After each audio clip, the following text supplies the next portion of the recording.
And Frankenstein, Jacob Elordi's movie, Guillermo del Toro's movie. I cannot wait to see that. It's always good to see Jacob Elordi in everything.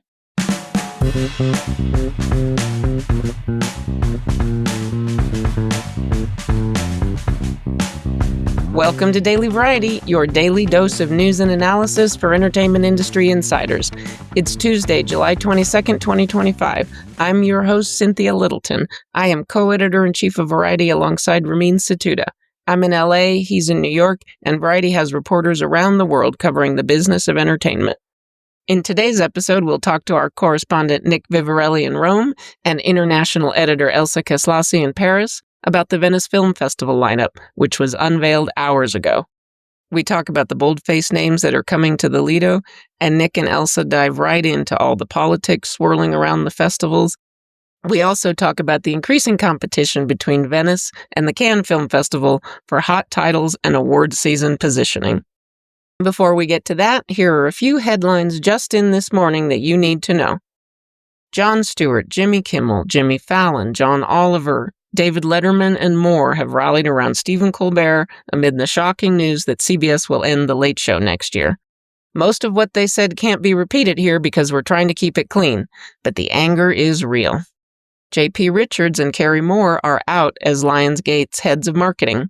Studio chief Adam Fogelson plans to take a more active role in tub-thumping the studio's releases. R.I.P. Malcolm Jamal Warner. If you were a teenager in the 80s, you knew Theo, and Theo was always cool.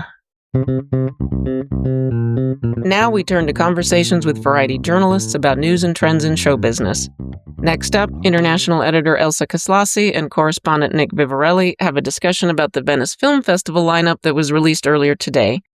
We also talk about the impact festival chief Alberto Barbera has had during his time at the helm. Nick Vivarelli coming to us from Rome. Elsa Keslassy from Paris. Thanks for joining me. Thank you, Cynthia. Thank you, Cynthia. Well, the Venice Film Festival lineup was announced this morning and certainly did not disappoint for folks in Hollywood. There are a lot of boldface names that are going to be coming to the Lido. Catherine Bigelow, Guillermo del Toro, Noah Baumbach, Mona Festival, Luca Guadagnino, Yorgos Lanthimos, Benny Safdie. The list goes on and on. Nick, what stands out to you as interesting or different about this year's lineup? Well, I think that along with the cornucopia, the cinematic cornucopia that the lineup represents in terms of the buzzy titles with the big stars, there's also another side of the lineup which sees regions like Asia and in particular China represented, and also Latin America, also the Arab world. So I think that what Alberto has managed to do is to couple high-profile titles, buzzy titles, many of which from the Anglo-Saxon world, with works from lesser represented parts of the world. And one of the titles that Alberto pointed out during his presentation in the lineup is Tunisian director Khater Benhania's The Voice of Rind Hijab, which is a hot-button political drama about the killing of a 5-year-old Palestinian girl who was left stranded in a car that had been attacked by Israeli forces in Gaza and was later found dead. And he really made a point of underlining this title as something that he felt very strongly about. In fact, he kind of got choked up when he was talking about it. That's very interesting because, as we know, for the last couple of years, the politics have definitely played out at film festivals. There's been debate, there's been anger, there's been all kinds of drama about how film festivals treat films and documentaries that deal with these politically touchy subjects. From what you're saying, it sounds like Alberto wanted to get to that head on. Alberto has never shied away from politics.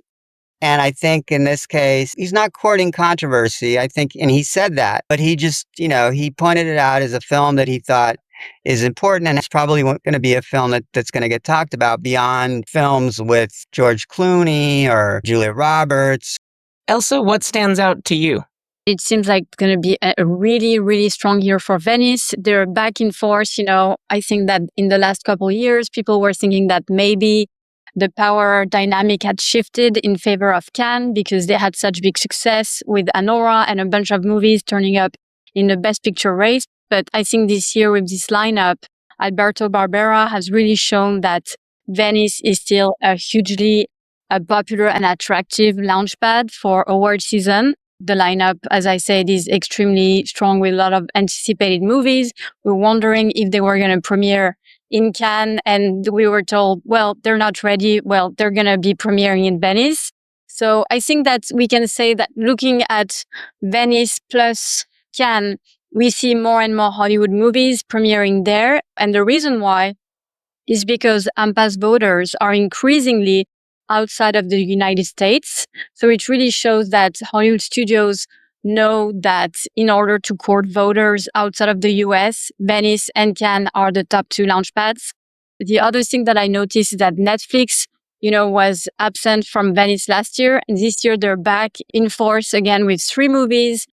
I think Cannes was trying to lure them back for many years, and they've missed out this year because they'll be in Venice with 3 big movies.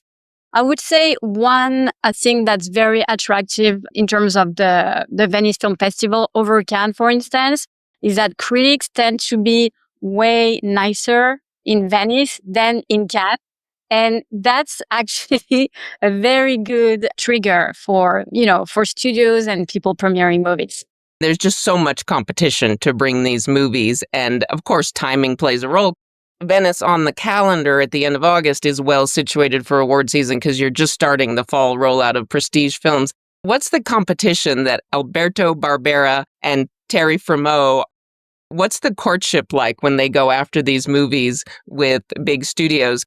What I know is that both Thierry Frémaux and Alberto Barbera travel to Los Angeles to speak to studios and filmmakers and producers, etc. So they're actually going on campaign. It's like hitting the campaign trail.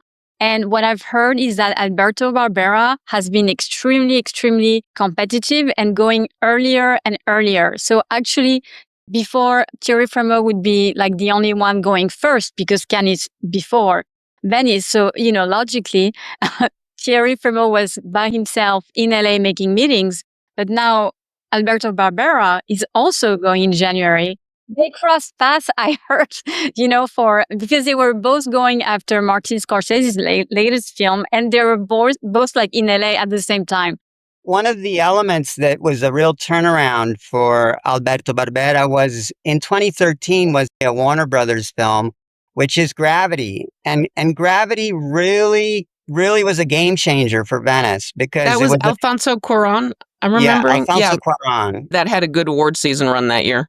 It's a film that in hindsight, we know that Warner Brothers didn't really believe in, and Alberto convinced them to launch it in Venice, and it did really, really well.